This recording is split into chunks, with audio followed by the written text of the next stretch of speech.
We started it in our coach house, converted coach house, which we rented, which was a semicircular room with the wallpaper going from one side right over the top to the other. And we had 110 in the front room one time, halfway up the stairs and everything. And we thought we must find other premises. So we went to the domestic mission in Mill Street, and there we had lots of guests. Whenever Bridie and I travelled for gigs, we quite often invited the guests back. So through that, we had Tom Paxton. He came to our folk club. It was the first folk club he'd ever been to in Great Britain. And we're very proud of that because we'd met him in the States. You know, all those other people you know in your life, none of them are like Jacqui. None of them. She's totally unique to herself, and you'll just have to meet her and figure it out. And then we had Peggy Seeger and Ewan McCall, yes, and all the people that were well known at the time. I first met Jacqui when it was Jacqui and Bridie. I do believe that it was the Spinners Club, and I know they were singing that night, and I was very impressed because at that time there weren't a lot of women singing, especially women duos, in a club that was as shanty, military song, hunting song orientated as the Spinners.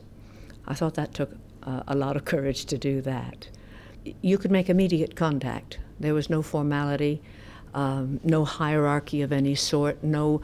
it was a nice aura, as they say these days. Well, I've been coming to the club, I think since about the age of 7. I would have, in our house, we would have had folk music on and Irish music on for years, you know, and I've grown up listening to so many folk singers and country singers as well, and as I say, started coming to the club at the age of 7, and sort of Jacqui would get me up for a song, and I played the piano accordion as well as the guitar, and Jacqui would always get me up to play a few tunes and sing a few songs, and it's sort of, I'd say I wouldn't be sitting here today probably, you know, being a singer now myself without the likes of Jacqui helping me out. That's the reason why I seem so far away today. So let me tell you that I love you, and I think about you all the time. Caledon.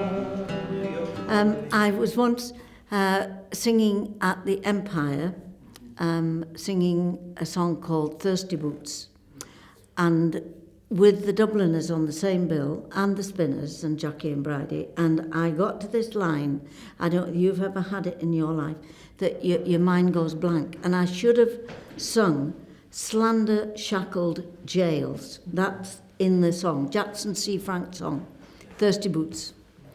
And instead of, I couldn't remember Slander Shackled Jails, so I sang Thundering Pinking Shears, and nobody noticed. Not a soul. Well, of course, the Spinners were Liverpool folk. They were the Liverpool Spinners. You didn't come to Liverpool and talk about folk music without talking about them and Jacqui and Bridie. That was a long time for that to be going.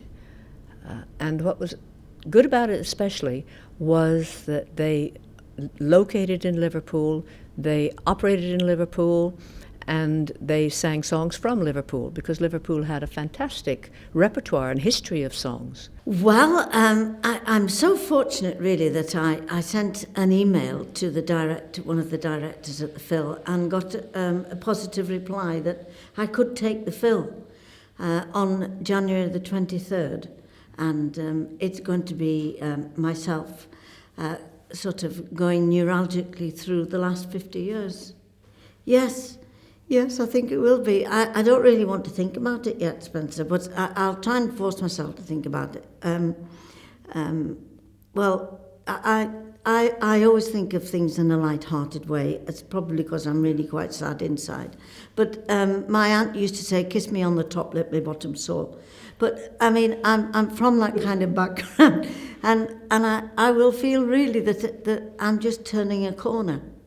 And I will have done that and enjoyed it thoroughly and given me a reason for being and all that kind of stuff. But I'm turning around to another thing. Yeah, but you will still continue singing, won't you? Yes, I don't think, you know, we once made a record called Jacqui Bridie, How Can You Keep From Singing? How Can You Keep From Singing? That's a Pete Seeger song. Yes. But some people used to call it, How Can You Keep Them From Singing? Well, he can't keep me from singing.